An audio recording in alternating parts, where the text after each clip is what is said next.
Tanghali po mga lods. Ito na, rente si kuya oh. Tanghaling tapat. Rente sila ng kiwit dito sa pagkatrabaho namin. Ayan, bakanting lupa. Ayan, baka isa. Yun, si kuya yung kulay blue. Hindi ko gaanong pansin at medyo malayo. Ayan, parang nakikita ko din sarili ko sa kanila pag nangingisda ako. Si kuya. Nakuha naman po sila pero ilan-ilan lang. Kita nyo naman po yung buhay ng oriente, buhay ng isda oh. Tanghaling tapat. Time check po is past 12. Umutay na po sila para sa pamilya. Napakainit po ng araw. Mapansinin po nyo, tirik na tirik yung araw, napakainit. Sobrang init.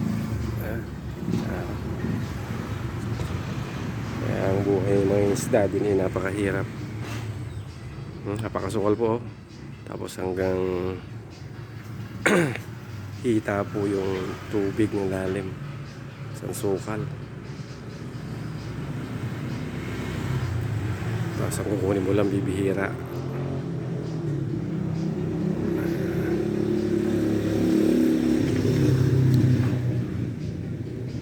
Shoutout po sa lahat ng mga may isda. Kung gaano kahirap kumita ng pera. May hinabol siya. Masakaling meron. Sukal po kasi, sobrang sukal oh. Kung titignan nyo yung halos, mas mataas pa kasi sa kanya yung damo.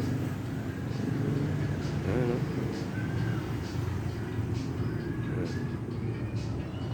Kakapay niya.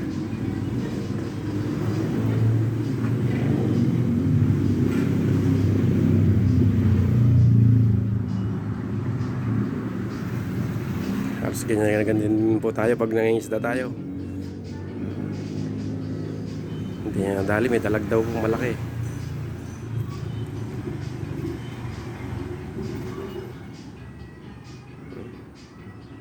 Hirap po ang buhay mga isda. Halos di mo na makita oh.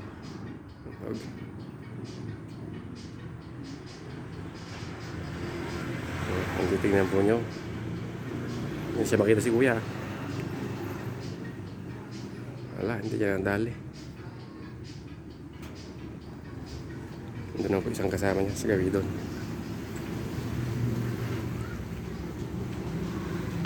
Ayun, mga kulay blue. Kuya, ayun, tumutusok doon. Ang pansin po nyo. Ayun po siya yun.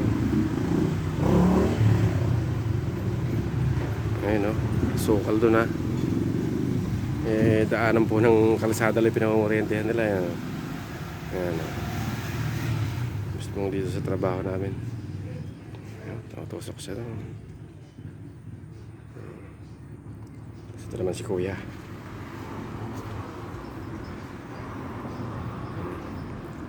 Bakanting lote lang po yung pinamamorientehan nila eh.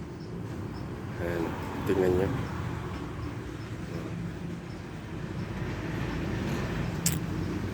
Po, hanggang dito na lang po. At shout out po sa lahat ng mga isda. May dumadaan pa tricycle.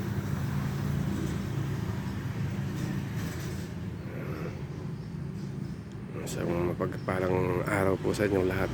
Lalim po no. Mas matataas pa kasi na damo. Hanggang dito na lang po.